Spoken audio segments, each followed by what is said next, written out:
आपने अपनी जिंदगी में एक ना एक बार अपने मुंह से ये लाइन जरूर बोली होगी कि कोई बात नहीं, ऊपर वाला है, सब देख रहा है। आज इस स्टोरी को देखने के बाद आप ये चीज समझ जाएंगे कि हम ये लाइन क्यों बोलते हैं। बट उससे पहले भगवान ये भी देख रहा है कि आप लोगों ने अभी तक इस वीडियो को लाइक नहीं किया। मुझे तो समझ नहीं आ रहा कि ऐसा हो क्या रहा है, दिक्कत कहाँ आई है। भाई तो बता दो। खैर, सब्सक्राइब बटन के ऊपर भी क्लिक कर देना, कमेंट्स में पिंग लिख देना। Let's dive in.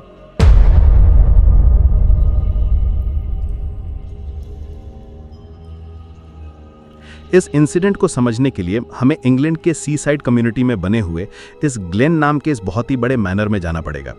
मैनर एक टाइप का बहुत बड़ा विला सा जो कि इस पहाड़ी इलाके में बनाया गया था, जो कि समुद्र से बिल्कुल सटा हुआ। इसी ग्लेन नाम के विला के अंदर जाना पड़ेगा और दिन था 15 नवंबर। जॉन ली प्लेट्स उठाकर लेकर जा रहा था क्योंकि अब उसे प्लेट्स साफ करनी थी।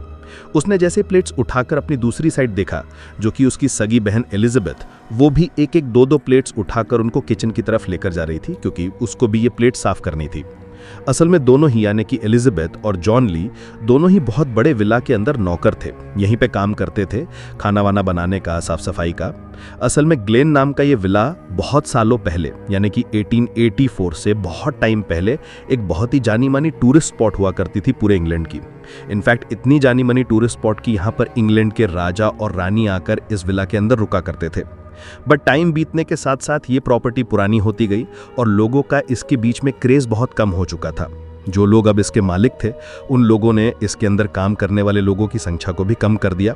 सिर्फ 4 ही लोग थे जो अब काम कर रहे थे, एक एलिजाबेथ, एक जॉन ली और 2 और नौकर जो इस पूरे घर को मेंटेन कर रहे थे।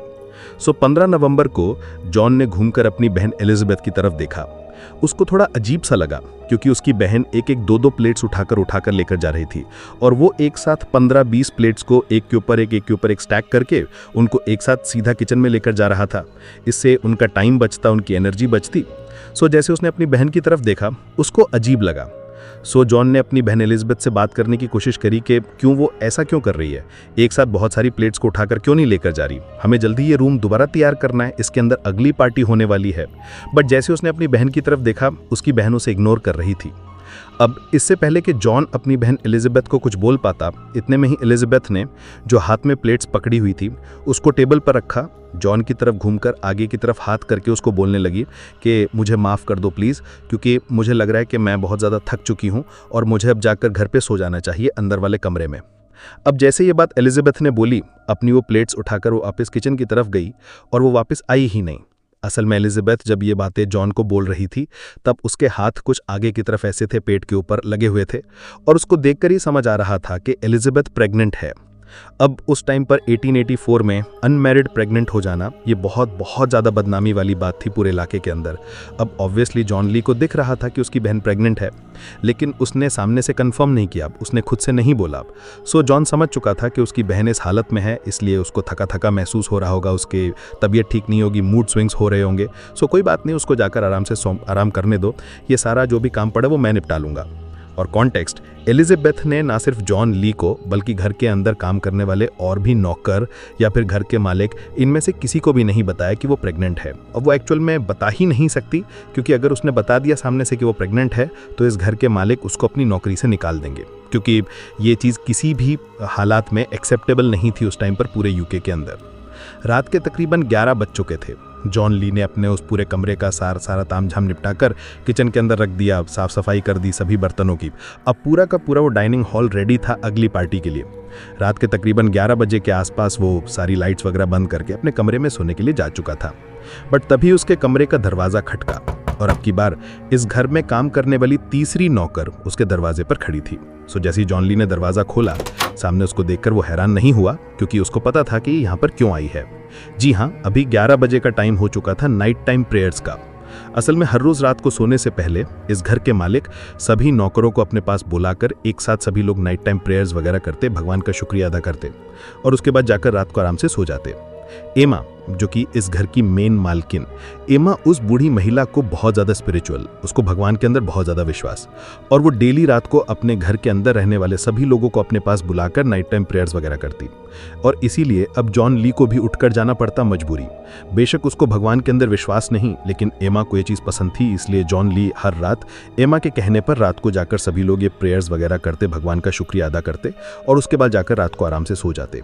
एमा ने अपनी एक दूसरी नौकर उसको अपने पास ही रखा, क्योंकि एमा को लेट नाइट कको कॉफ़ी पीने की आदत थी।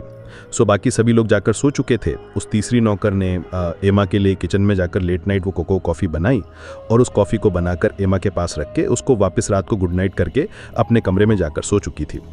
एमा को सबसे लेट सोने की आदत थी। अब वो कोको कॉफ़ी पिएंगी कुछ हमगा निपटाने के बाद, तब वो सोने जाएगी। इसके तकरीबन 3.5-4 घंटों बाद रात के 3:30 बजे जॉन, जो कि अपने कमरे में सो रहा था, उसको एकदम से बहुत ज़ोर से चिल्लाने की आवाज़ सुनाई दी। और जैसी उसकी नींद खुली, वो चिल्लाने की आवाज़ और ज़्यादा उसको तेज़ सुनाई दे रही थी। अब वो तुरंत अपने बेड से उठा, अपनी चप्पल डाली, दरवाजे की तरफ भागता हुआ गया। दरवाज़ा खोला, कमरे से बाहर गया, सामने देखने लगा कि आखिर क्या बीमारी है, कौन चिल्ला रहा है। और जैसे उसने अपनी आंखें मसलकर सामने की तरफ देखा, जो किचन जिसके अंदर वो पूरा दिन काम करता है, उस किचन के अंदर बहुत बहुत घना धुआं फैल चुका है। और इनफैक्ट उसकी बहन, सगी बहन एलिजाबेथ और उसके साथ खड़ी एक और मेड इस घर की, ये दोनों ही मिलकर ये बहुत ज़ोर ज़ोर से चिल्ला रहे थे।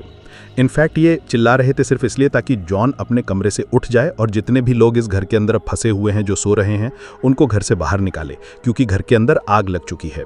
जॉन इन दोनों को सामने देखते ही समझ चुका था कि ऊपर वाले कमरे में एमा वही है, इस घर की सबसे वल्नरेबल महिला, जिसको यहाँ नुकसान सबसे ज़्यादा पहुँच सकता है, क्योंकि उसको भागने में भी टाइम लगेगा और दूसरा वो ऊपर वाले फ्लोर पर है। सो जॉन ली तुरंत ऊपर की तरफ सीढ़ियाँ भागते हुए जाने लगा। बट बीच रास्ते में ही, बीच सीढ़ियों में ही उसको घर की चौथी मेड नीचे उतरती हुई मिली, जो कि बहुत बहुत ज़्यादा घबराई भी थी। उसने जॉन ली को बीच में रोककर कहा कि मैं अभी ऊपर एमा के ही कमरे से आई हूँ, बट एमा उसको कहीं भी कमरे में दिखाई नहीं दी। इनफैक्ट एमा का बेड पूरा जलकर राख हो चुका है, लेकिन एमा उसे कहीं भी नहीं दिखाई दी। ये बात बोलकर जॉन ने उस मेड को साइड किया, अब खुद ऊपर की तरफ भागता हुआ गया। ऊपर भागते भागते इंक्लूडिंग एलिजाबेथ, उसने सभी मेड्स को कहा कि जल्दी से नीचे पानी की बाल्टियां भर भर कर ऊपर की तरफ लेकर आओ, मैं ऊपर जाकर देखता हूं कि आखिर क्या बीमारी है। सभी लोग नीचे से पानी की बाल्टियां भर भर कर ऊपर पहुंचे, बट ऊपर आग इतनी ज़्यादा फैल चुकी थी कि छोटी छोटी पानी की बाल्टियां कुछ भी काम नहीं कर सकती। बट फिर भी सभी लोगों ने पानी डाल डाल कर इधर उधर देखना चाहा, लेकिन किसी को भी एमा कहीं भी नहीं दिखाई दी। अब सभी लोग वापस पलटकर नीचे जाने ही वाले थे, तभी जॉन ली की नज़र एमा के कमरे के बाहर, जहां पर वो अभी खड़े थे, उसके ही साइड में जो बरामदा था जहां पर वो खड़े थे, इसी बरामदे में बीच में एक लाश पड़ी हुई थी। और ये लाश किसी और की नहीं बल्कि एमा की ही थी। और जैसे इन लोगों ने एमा को देखा, ये तुरंत भागते हुए, आग को चीरते हुए एमा की तरफ भागने लगे। और उसको देखते ही ये लोग समझ चुके थे कि एमा खत्म हो चुकी है, एमा मर चुकी है। बट यहाँ दिक्कत ये थी कि एमा आग से नहीं मरी थी, क्योंकि देखते ही समझ आ रहा था कि आग ने एमा का कुछ नहीं बिगाड़ा, बल्कि एमा की जान तो किसी ने जानबूझ कर ली है, क्योंकि एमा के पूरे शरीर के ऊपर बहुत गहरे गहरे कुल्हाड़ी मारने के निशान थे। कोई था जिसने एमा को पहले इस कमरे से बाहर बुलाया, एमा के शरीर के ऊपर बहुत सारी कुल्हाड़ी मारी, उसकी जान ली और उसके बाद घर को आग लगा दिया। इनफैक्ट एमा को जब कुल्हाड़ी लग रही थी तो उसके गले के ऊपर इतनी ज़्यादा कुल्हाड़ी मारी गई कि उसका गला लिटरली कट कर अलग हो चुका था। बस थोड़ी सी स्किन थी जो चिपकी हुई थी, जो उसके शरीर को जोड़े हुए थी। एमा की लाश को देखकर किसी को भी समझ नहीं आया कि वो करे तो करे क्या, क्योंकि ये चीज़ सबके लिए बहुत ज़्यादा डरा देने वाली थी। एक तो घर जल रहा था, ऊपर से घर की मालकिन की लाश इस तरीके से पड़ी है। ये चीज़ सच में बहुत ज़्यादा परेशान कर देने वाली थी। सो इतने में ही इन चारों में से एक मेड ने बहुत ज़ोर ज़ोर से चिल्लाना शुरू कर दिया। वो तुरंत घूमकर वापस नीचे की तरफ भागने लगी, क्योंकि आग अब सीढ़ियों तक पहुंचने वाली थी। इससे पहले कि सीढ़ियों तक पहुंचे, उनको नीचे निकलना था। सो वो मेड नीचे की तरफ भागी, पीछे पीछे तीनों लोग भी भागे और सीढ़ियां उतरकर घर से बाहर की तरफ निकल चुके थे। घर से बाहर निकलकर इन लोगों ने शोर मचाया और वहाँ की जो कोस्ट गार्ड थे, जो तट की जो पुलिस थी, वहाँ जाकर इन लोगों ने बताया सब कुछ। और वो लोग तुरंत मदद लेकर, फायर ब्रिगेड की गाड़ियाँ वगैरह लेकर मौके पर पहुँचे और जल्दी ही इस आग के ऊपर काबू भी पा लिया गया। बट ये कोई एक्सीडेंट नहीं था, बल्कि यहाँ पर एक मर्डर भी हुआ था। अब पुलिस की इन्वेस्टिगेशन तो यहाँ पर होनी थी। पुलिस वालों ने मौके पर पहुंचकर एमा की लाश को कब्जे में लिया, उसको पोस्टमार्टम के लिए हॉस्पिटल में भेजा। बट मैं बात कर रहा हूँ, साइंस थी तो सही, लेकिन बहुत ही छोटे पैमाने पर। उस टाइम पर किसी भी पुलिस वालों को नहीं पता था कि किस तरह से इस केस की जांच करनी। उस टाइम पर पुलिस वाले किसी भी केस को बस सुलझाते तो या तो अपने माइंड गेम से या फिर अपनी गट फीलिंग से कि हाँ हो सकता है इसने किया होगा, हाँ बस तूने किया, आ जा जल्दी आ जा, चल तेरा टाइम हो गया, अंदर जा। ऐसे ही उस टाइम पर केस सुलझाए जाते थे। अब जैसे ही पुलिस वालों ने ये केस अपने हाथों में लिया, उनको सबसे पहले शक गया जॉन ली के ऊपर, क्योंकि घर के अंदर वही एकमात्र मर्द, इसके अलावा बाकी सारी औरतें थी। और दूसरी बात, जिस तरह की इंजरी एमा की लाश के ऊपर थी, उस तरह की मार मारने के लिए बहुत बहुत ज्यादा जोर चाहिए था, जो कि किसी महिला के अंदर तो नहीं हो सकता। अब घर के अंदर एकमात्र जॉन ली था, तो ऑब्वियसली पुलिस वालों ने जॉन ली को एमा केस के मर्डर के अंदर गिरफ्तार कर लिया और उसको सीधा जेल में डाल दिया। अब उसका केस चलने वाला था। इसके अलावा पुलिस वालों को इस विला के अंदर, जहां जॉन सो रहा था जिस कमरे में, उस कमरे के बाहर एक कुल्हाड़ी भी मिली जिसके ऊपर खून लगा हुआ था, और उस कुल्हाड़ी से एक blood trail drop drop drop drop बूंद बूंद बूंद खून की सीधा एमा की लाश तक जा रही थी। और ये चीज इनफ थी इस बात को प्रूव करने के लिए कि यहाँ मर्डर जॉन ली ही था। इसके अलावा पुलिस वालों को यह भी पता चला कि इस घर के अंदर जो आग लगाई गई थी वो पूरे तरीके से इंटेंशनली थी, मतलब कि किसी ने जानबूझकर लगाई थी। इनफैक्ट इस घर को आग लगाने के लिए जो तेल इस्तेमाल किया गया था, पूरे घर में तेल छिड़का गया था, और ये बहुत ज़्यादा इनफ्लेमेबल, एक तिल्ली दिखाते ही पूरा घर लिटरली आग के लपटों में गिर गया होगा। और ये तेल इस किचन में ही था जहां पर थोड़ी देर पहले जॉन ली काम कर रहा था, और इस किचन के जस्ट बराबर में जॉन ली का कमरा। सो ये सारी बातें प्रूव कर रही थी कि इस केस में एकमात्र सस्पेक्ट जो कि जॉन ली ही है, उसी ने ये सारा कांड बैठाया है। और ये क्यों बैठाया है, ये अब इंटेरोगेशन में आगे सामने आना था। अगले दिन जॉन, जो कि अपनी जेल सेल में आराम से बैठा हुआ था, क्योंकि उसको समझ नहीं आ रहा कि उसके साथ हुआ तो हुआ क्या भी, तभी एक गार्ड, जेल का गार्ड जॉन के पास आया। उसने जॉन के दरवाजे का ताला खोला, उसको बाहर की तरफ निकाला और कहा कि तुमसे कोई मिलने आया है। अब जॉन ये चीज़ सुनकर बहुत ज़्यादा हैरान कि उससे मिलने कौन आएगा, क्योंकि उसकी बहन वगैरह तो अपने वापस घर जा चुके हैं, अब उससे कौन ही मिलने वाला है। सो जैसे वो अपने इस बारक से बाहर निकला, वेटिंग रूम में गया जहाँ पर वो इंसान उसके लिए वेट कर रहा था। असल में यहाँ उससे मिलने के लिए कोई और नहीं बल्कि उसका वकील आया था। तो जैसे ही जॉन ने उस वकील को देखा, वो बहुत ज़्यादा हैरान, क्योंकि जॉन के पास उसका कोई खुद का वकील नहीं, और ये सामने एक बहुत ही हैंडसम सा सूटेड बूटेड वेल ड्रेस्ड आदमी बैठा हुआ है वकील की ड्रेस में। ऑब्वियसली ये वकील जॉन के लिए आया था, बट जॉन ने इस वकील को पहली बार देखा था। जॉन धीरे से जाकर उस टेबल के साइड में लगी हुई कुर्सी पर बैठा, और उसके बराबर वाली कुर्सी में वो वकील बैठा हुआ था। उस वकील ने अपने बारे में बताना शुरू किया कि मेरा नाम रेजिनाल्ड टेम्पर है और मैं तुम्हारे केस को लड़ने के लिए आया हूँ। अब जैसे ये बात जॉन ली ने सुनी, उसको समझ नहीं आया कि ये वकील मेरे पास आया क्यों है, क्या इसको सरकार ने भेजा है। बट इन सारा कन्फ्यूजन को दूर करते हुए रेजिनाल्ड ने ही बोलना शुरू किया कि देखो, मुझे किसी सरकार वगैरह ने नहीं भेजा, मैं इसलिए यहाँ पर आया हूँ क्योंकि एमा, जिसकी मौत हुई है इस केस के अंदर, वो मेरी बहुत बहुत अच्छी दोस्त थी, और मैं काफ़ी बार तुम्हारे उस विला में, ग्लेन विला के अंदर बहुत सारी पार्टीज़ में भी आया हूँ, और तुमने मुझे बहुत बार खाना भी खिलाया, अपने हाथों से सर्व भी किया है, और जब मुझे पता चला कि तुमने ये सब कुछ किया है, तो इसलिए मैं तुम्हारा केस लड़ने के लिए आया हूँ। अब जॉन को भी ये बात समझ नहीं आई कि एमा का इतना अच्छा दोस्त, जो कि इतनी सारी पार्टीज़ में भी आया है, ऑब्वियसली एमा के बहुत ज़्यादा क्लोज हो गया, बट एमा का मर्डर हो गया है, और जिसने उसका मर्डर किया है उसी के लिए वो उसका केस लड़ने आया है। ऐसा कैसे पॉसिबल है? थोड़ी और बातें करने के बाद रेजिनाल्ड ने जॉन को समझा दिया कि देखो जॉन, मुझे पता है, मुझे क्लियर कट पता है कि तुमने एमा का मर्डर नहीं किया, और इसलिए मैं यहाँ पर आया हूँ तुम्हारा केस लड़ने के लिए। ये बात सुनते जॉन बहुत ज़्यादा खुश हो चुका था अंदर ही अंदर कि कोई तो उसके सपोर्ट में खड़ा है। जिसके बाद रेजिनाल्ड ने जॉन को कहा कि तुम मुझे एक एक चीज़ बताओ जो उस रात हुई थी, छोटी से छोटी, शाम से ही पूरी अपनी डिटेल बताने लग जाओ, जो जो शाम को हुआ, जो जो उस रात को हुआ, तुम कितने बजे सोने गए, क्या क्या किया, किसने क्या खाया, सब कुछ बताओ, ताकि मैं इस केस का पूरा एक फ्रेमवर्क तैयार कर सकूं। जॉन ने बोलना शुरू कर दिया, और यहाँ सामने बैठा रेजिनाल्ड एक एक पॉइंट को नोट डाउन कर रहा था अपनी डायरी के अंदर, ताकि वो उसका फ्रेमवर्क बनाना शुरू कर सके। और जब सारी इन्फॉर्मेशन उसने लिख ली, फाइनली एक केस की पिक्चर रेजिनाल्ड के सामने बन चुकी थी। अंदर ही अंदर जॉन को ये लग रहा था कि रेजिनाल्ड ही आदमी है जो उसको इस केस से बचा सकता है, किसी तरीके से उसको जेल से बाहर निकाल सकता है, वरना वो उसको ऐसे ही सारी जिंदगी मरना पड़ेगा। पर्ट की पहली तारीख आ चुकी थी। जॉन ली कटघरे में खड़ा था और उसका वकील रेनेलुप। सो जैसे इस केस की बहस शुरू हुई, तुरंत रेजिनल ने सारा कुछ बोलना शुरू कर दिया और इतने अच्छे तरीके से बोला कि जज बहुत ज़्यादा इम्प्रेस हो चुका था। लिटरली कोर्ट में बैठे हुए हर एक व्यक्ति को लगने लगा कि नहीं, जॉन ली ने तो मर्डर नहीं किया, यहाँ मामला कुछ और ही है। अब ये बात सुनकर जॉन ली अंदर ही अंदर बहुत खुश कि हाँ, अब उसके बचने के आसार बहुत ज़्यादा बढ़ गए हैं। जज को भी लगने लगा है जज बहुत ज़्यादा इम्प्रेस हैं। रेजिनल की वजह से प्रोसिक्यूशन वो दबाव में आ चुका है, वो कुछ भी बोलने की हालत में नहीं है, क्योंकि रेजिनल ने इतने बढ़िया तरीके से अपने केस का ग्राउंड बनाया था कि यहाँ केस पूरे तरीके से पलट चुका था। अब केस जॉन की फेवर में आ चुका था। इनफैक्ट रेजिनल ने तो उन पुलिस वालों को कटघरे के अंदर खड़ा कर दिया जो कि पहले मौके पर पहुंचे थे और उन लोगों ने जॉन ली को गिरफ्तार किया था। उन लोगों के लिए सज़ा की डिमांड कर दी रेजिनल ने, क्योंकि उन लोगों ने सही से इन्वेस्टिगेशन नहीं करी, जस्ट अपना अनुमान लगाया और सीधा जॉन ली को उठा लिया, क्योंकि वो गरीब था, नौकर था और इसके अलावा उनके पास कोई भी सबूत नहीं है। सिर्फ इस बिहाफ पर जॉन को सज़ा देना ये तो किसी भी हद तक ठीक नहीं है। जज ने उस दिन तो कोर्ट को वहीं पर एडजॉर्न कर दिया। कोर्ट की अगली डेट रखी गई और जब अगली डेट आई उस दिन दोबारा से जॉन ली कटघरे में खड़ा था।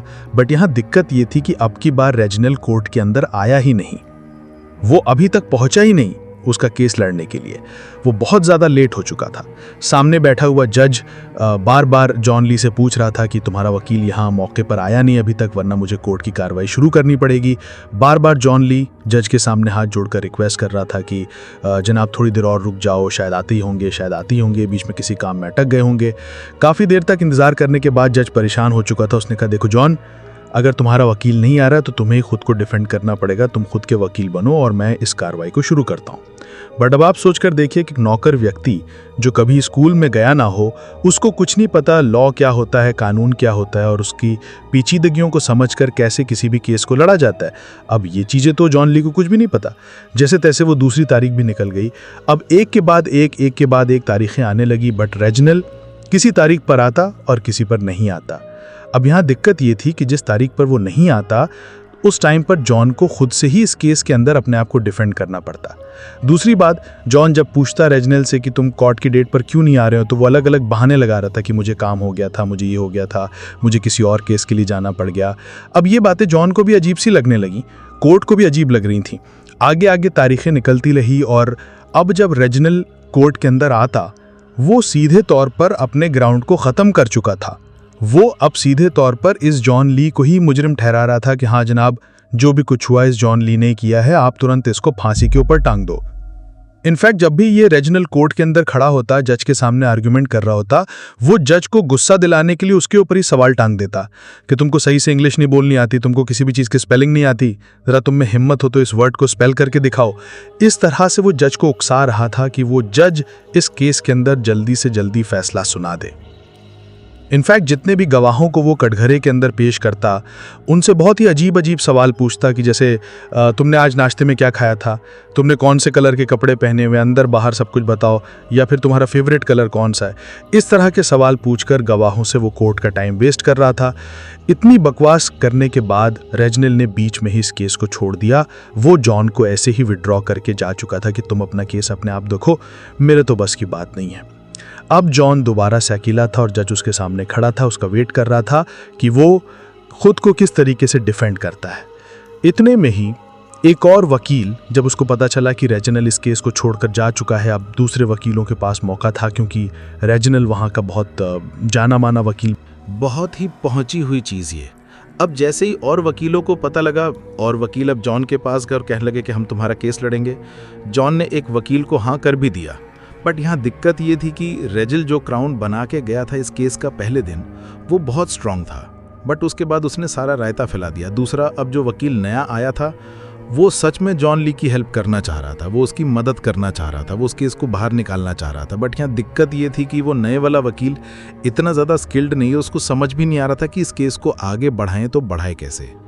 अब जज समझ चुका था कि उसको इस केस के अंदर फैसला सुनाना ही पड़ेगा। जल्दी जज ने इस केस के अंदर फैसला सुनाया और फैसला था कि अपनी ही मालकिन के हत्या के आरोप में इस जॉन ली को डेथ सेंटेंस दी जाती है, वो भी फांसी लगाकर इसकी जान ली जाएगी। आने वाले अगले 3 महीनों तक जॉन को वेट था कि कब उसकी जान ली जाएगी, कब उसको फांसी दी जाएगी। बट अंदर ही अंदर सिर्फ उसी को पता था कि उसने कुछ नहीं किया, वो इनोसेंट है। अगर वो सच में इनोसेंट है तो भगवान उसकी रक्षा करेंगे, ऊपर वाला देख रहा है। 23 फरवरी 1885 का दिन आ चुका था। फाइनली वो दिन था जब जॉन को फांसी दी जानी थी, उसकी सज़ा पूरी की जानी थी। और जैसे ही सुबह सुबह जॉन उठा, उसको गार्ड्स ने बताया कि आज तुम्हारी फांसी का दिन है, आज तुम्हारी जान ली जाएगी फांसी देकर। अब जैसे ही बात जॉन ली ने सुनी, वो बहुत ज़ोर ज़ोर से रोने भी लग गया। उसने सबको चिल्ला चिल्ला कर बोलना शुरू कर दिया कि नहीं, मैंने एमा का मर्डर नहीं किया, मैं बिल्कुल इनोसेंट हूँ। बट किसी ने भी उसकी नहीं सुनी। उसके मुंह के ऊपर काला कपड़ा ढका, उसको तुरंत उस एग्जीक्यूशन रूम के अंदर ले जाया गया, जहाँ पर वो पूरा का पूरा फांसी का तख्त बनाया गया था। तो वो जो फ्लैप्ट होते हैं, आपने देखा होगा, उसके नीचे गड्ढा बंकर सा बनाया जाता है और उसके ऊपर 2 फ्लैप्ट रखे जाते हैं। इन दोनों फ्लैप्ट के ऊपर खड़ा करके किसी को फांसी देने का ये प्रोसेसिंग होता है। तो जॉन को भी ऊपर काला कपड़ा पहनाकर उस एग्जीक्यूशन रूम के अंदर ले जाया गया। बट यहीं से एग्जीक्यूशन रूम के अंदर कुछ बहुत बहुत अजीब होने वाला था। जी हाँ, इस जेल का जेलर और भी जेल के गार्ड्स, पुलिस वाले, मजिस्ट्रेट वगैरह सभी मौके पर थे, इस एग्जीक्यूशन रूम में थे। सभी को पता था कि अब इस जॉन ली की फांसी होनी है और इससे पहले इस पूरे के पूरे फांसी वाले सिस्टम को चेक भी किया गया था। वो जो लीवर खींचने वाला व्यक्ति था, वो बार बार सभी को खींच खींच के दिखा रहा था कि आप देख लीजिए, दोनों फ्लैप काम कर रहे हैं, जैसे इसके ऊपर व्यक्ति खड़ा होगा फ्लैप खुलेंगे और इसके ऊपर फांसी लग जाएगी। सब कुछ परफेक्ट काम कर रहा था। जल्दी ही जॉन को भी उस फ्लैप के ऊपर खड़ा किया गया। उसके मुंह के ऊपर वो काला कपड़ा लगा हुआ है और उसके लगे लगे ही उसके गले के अंदर वो फांसी का फंदा डाल दिया गया। अब अकॉर्डिंग टू प्रोसीजर, जेलर इशारा करेगा उस आदमी को जो कि लीवर को पकड़कर खड़ा हुआ है, और वो इशारा देखते ही वो उस लीवर को खींच देगा।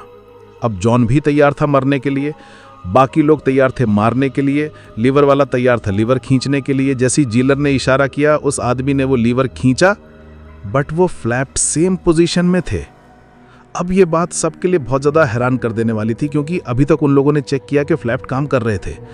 तुरंत जॉन को नीचे उतारा गया और ये लोग देखने लगे कि इन फ्लैप के अंदर क्या बीमारी आ चुकी है। ये फ्लैप नहीं, ये बहुत ज़्यादा अजीब लगी। दोबारा से जॉन को खड़ा किया गया, उसके गले में फांसी का फंदा डाला और दोबारा से जेलर ने वो इशारा किया लीवर वाले के सामने कि लीवर खींच दो। जैसे ही इशारा मिलते ही उस लीवर वाले ने लीवर खींचा। अब की बार अगेन वो फ्लैप खुले ही नहीं, फांसी लगी ही नहीं। दोबारा से जॉन को उठाकर नीचे किया गया और जब दोबारा से खाली लीवर खींच कर देखा गया तो फ्लैप एग्जैक्टली काम कर रहे थे। ये चीज़ कैसे पॉसिबल थी? सभी लोग बहुत ज़्यादा हैरान।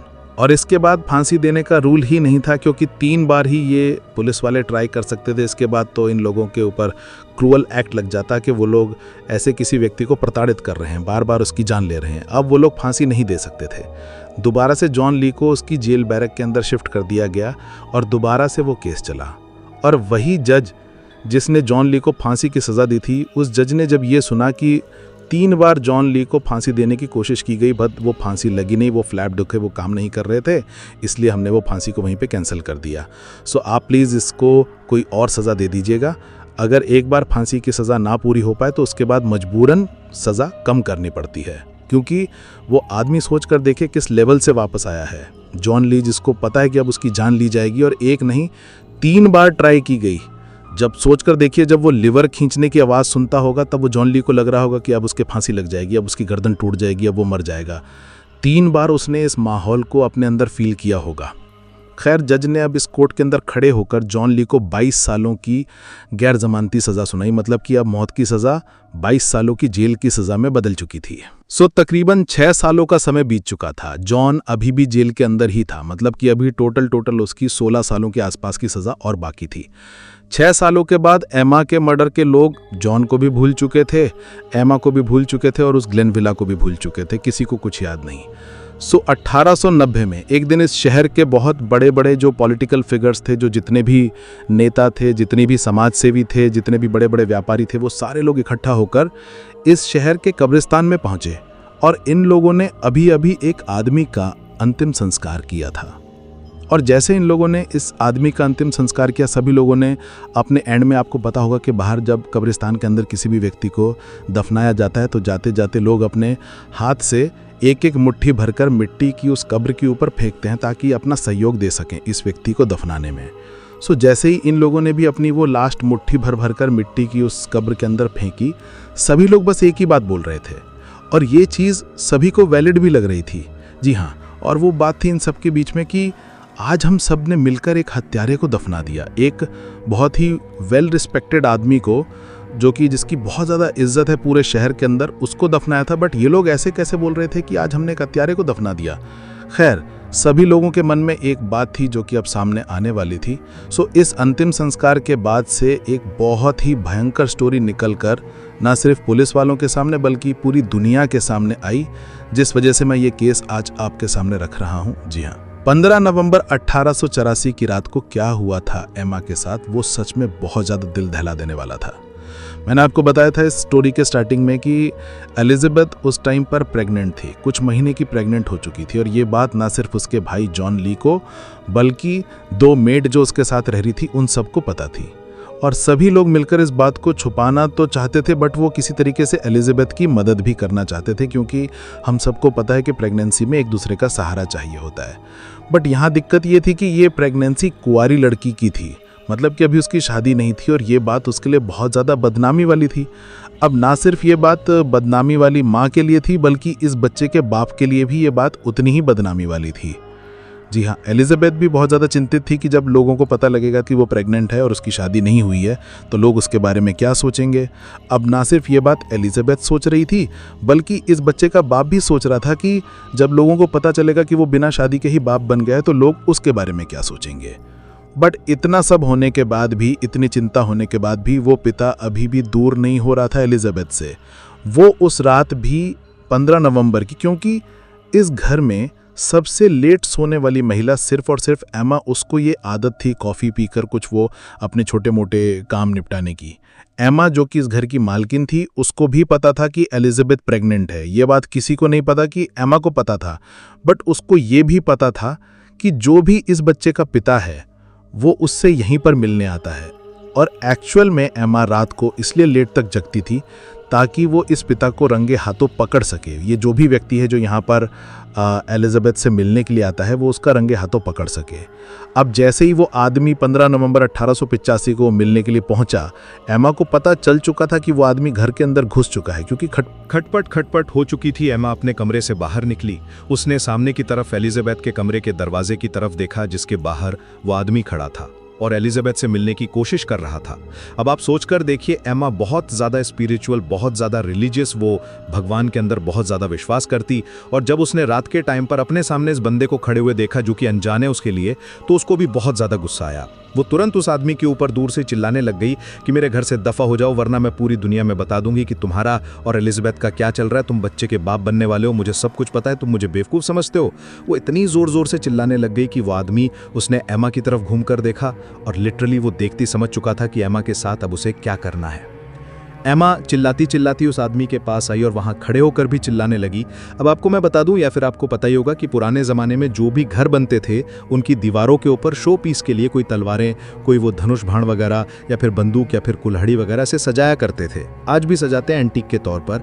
सो उस टाइम पर एमा के इस ग्लेन विला के अंदर भी एक कुल्हाड़ी बिल्कुल एलिजाबेथ के कमरे के दरवाजे के बिल्कुल बराबर में ही सजाई गई थी। तो जैसे उस आदमी ने देखा कि साइड में कुल्हाड़ी टंगी हुई है, उसने तुरंत वो कुल्हाड़ी उठाई और सीधा एमा के सिर पर देकर मारी, जिससे एमा लिटरली तुरंत नीचे गिर चुकी थी। अब जैसी एमा नीचे गिरी, वो आदमी एमा के ऊपर बैठा और उसके गले के ऊपर वो कुल्हाड़ी इतनी बार उसने वार किए कि लिटरली एमा का गला कटकर अब अलग होने ही वाला था।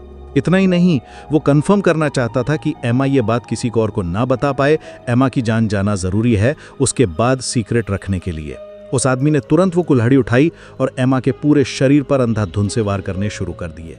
अब ना सिर्फ वार किए बल्कि उसको ये सबूत भी मिटाने थे कि यहाँ किसी को पता ना चले, इसलिए वो आदमी तुरंत नीचे भागता हुआ आया, किचन में गया, क्योंकि उसे पता था कि किचन के अंदर वो तेल रखा हुआ है जिससे वो पूरे घर को आग लगा सकता है। अब जब वो घर को ही आग लगा देगा तो कोई भी सबूत नहीं मिलेगा, सबको लगेगा कि घर में आग लगने की वजह से सारे लोग जलकर राख हो गए।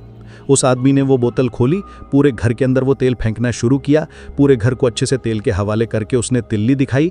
तिल्ली से पूरे घर के अंदर वो आग लग चुकी थी और खुद वो घर से बाहर निकलकर जा चुका था। बट यहाँ दिक्कत ये हुई कि इस आग से पूरा घर नहीं जला। इनफैक्ट 4 लोग बच चुके थे, एलिजाबेथ, जॉन ली और 2 और मेड। ये सभी लोग बचकर बाहर आ गए और इन लोगों ने एमा की लाश को देख भी लिया था और टाइम पर पुलिस वालों को बता भी दिया, जिससे आग के ऊपर काबू भी पा लिया गया और एमा की लाश लोगों के सामने भी आ गई। वो अपने इस कांड से एक नहीं बल्कि 2 शिकार करना चाहता था। उस आदमी को लग रहा था कि ना सिर्फ यहाँ एमा मर गई बल्कि एलिजाबेथ और उसका अजन्मा बच्चा वो भी अंदर ही मर जाएंगे, जिससे उसको कोई भी टेंशन ही नहीं रहेगी। सब लोग अंदर ही खत्म हो जाएंगे। किसी को कुछ पता नहीं चलेगा उसने एमा के साथ जो किया, और ना सिर्फ एमा के साथ बल्कि एलिजाबेथ और उसके अजन्मे बच्चे के साथ जो किया, मतलब कि उनको कुछ हुआ तो नहीं, लेकिन एमा तो मर गई। उन सब की वजह से उसकी मेंटल हेल्थ इतनी ज़्यादा खराब हो गई कि दिन प्रतिदिन वो पागल होता जा रहा था। लिटरली वो इतना ज़्यादा ग्रेजुएशन रहने के बाद फाइनली उसकी मौत भी हो गई और लोगों ने उसे दफना भी दिया। बट मरने से पहले जितने भी लोग उसके पास थे, उसके यार दोस्त, क्योंकि सभी को पता था कि इसका अंतिम टाइम है, इसके साथ हमें बैठना चाहिए, मरने से पहले उस आदमी ने सभी लोगों के सामने ये बताया कि देखिए, मुझसे बहुत बहुत पाप हुए ज़िंदगी में, बट सबसे बड़ा पाप था कि मैंने एक बहुत ही अमीर महिला को मारा था जिसका विला बिल्कुल समुद्र तट के ऊपर है 6 साल पहले। और ये बात सुनते ही सभी लोग समझ चुके थे कि एमा का मर्डरर कोई और नहीं बल्कि यही है जो कि उनके सामने लेटा हुआ है। और यहाँ आपको सुनकर हैरानी होगी कि ये आदमी जिसको भी दफनाया था, ये आदमी कोई और नहीं बल्कि ये था रेजेंट टेम्पलर। जी हाँ, जॉन का वकील, जो कि उससे मिलने आया था एमा के मर्डर के बाद और उसका केस अपने हाथों में लिया था कोर्ट में लड़ने के लिए, और ये चीज़ प्रूव कर भी चुका था कि जॉन ने मर्डर नहीं किया, बट आने वाली और तारीख के अंदर उसने सारा केस बिगाड़ दिया और वो जॉन को सज़ा दिलवाने में कामयाब भी रहा। ये बात आज तक समझ नहीं आई कि वो जॉन के पास उसका केस लड़ने के लिए क्यों गया था। या तो उसके मन में ये गिल्टी थी कि एक मासूम व्यक्ति वो जेल की सज़ा काटेगा सिर्फ उसके किए हुए क्राइम की वजह से, या फिर दूसरी बात ये हो सकती है कि वो एक्चुअल में जॉन को ही सज़ा दिलवाना चाह रहा था, क्योंकि बाद में उसने जो केस खराब किया उससे तो यही लग रहा है कि वो जॉन को ही सज़ा करवाना चाह रहा था ताकि उसके ऊपर कोई भी बात ही ना उठे और ये केस यहीं दब जाए। बट इतना सब कुछ होने की वजह से उसकी मेंटल स्टेट इतनी ज़्यादा खराब हुई, वो इतनी ज़्यादा ग्रेजुअली डिक्रीज कर रही थी कि आने वाले 6 सालों के अंदर ही उसकी जान चली गई। अब यहाँ बहुत से लोग ये मानते हैं, वहाँ पर आज भी जब ये केस डिस्कस किया जाता है तो इस केस के अंदर सिर्फ यही मानते हैं कि एक मासूम व्यक्ति अपनी जान देने से सिर्फ इसलिए बचा क्योंकि जाने अनजाने में वो एमा के साथ मिलकर भगवान की प्रेयर्स कर रहा था। भगवान सब कुछ देख रहे थे ऊपर से, तभी तो वो उसके 3 बार फांसी के फ्लैप नहीं खुले। अगर वो एक बार भी खुल जाता तो जॉन उसी टाइम पर फांसी लटक जाता और उसकी जान चली जाती। 3 बार नहीं खुले क्योंकि भगवान नहीं चाहते थे कि किसी मासूम व्यक्ति को फांसी की सज़ा हो। जॉन ने अपनी ज़िंदगी के आने वाले 22 साल बेशक जेल के अंदर ही बिताए, फिर भी बाद में सबूत नहीं मिला। किसी के कहने पर ऐसा नहीं होता। बेशक सबको पता चल चुका था कि असल सच्चाई क्या है, लेकिन फिर भी कोई सबूत नहीं मिला उस रीजनल टेम्पलर के खिलाफ जिससे जॉन ली का केस खत्म करके उसको रिहा किया जा सके। खैर, 22 साल जेल में रहने के बाद वो जेल से फ्री हुआ और जेल से बाहर आते ही जॉन को एक बहुत बड़ा टैग मिला जिसमें लोगों ने उसके खिलाफ एक टैगलाइन लिख दी थी, the man they could not hang. इसके बाद जॉन इंग्लैंड को छोड़कर अमेरिका शिफ्ट हो गया और 81 साल की उम्र में जॉन की भी नेचुरल रीजन की वजह से मौत हो चुकी थी। खैर, आपको इस स्टोरी के बारे में क्या कहना है उसके बारे में नीचे कमेंट्स में मुझे ज़रूर बताएं। फिर मिलते हैं अगली वीडियो में। ये वीडियो देखने के लिए धन्यवाद।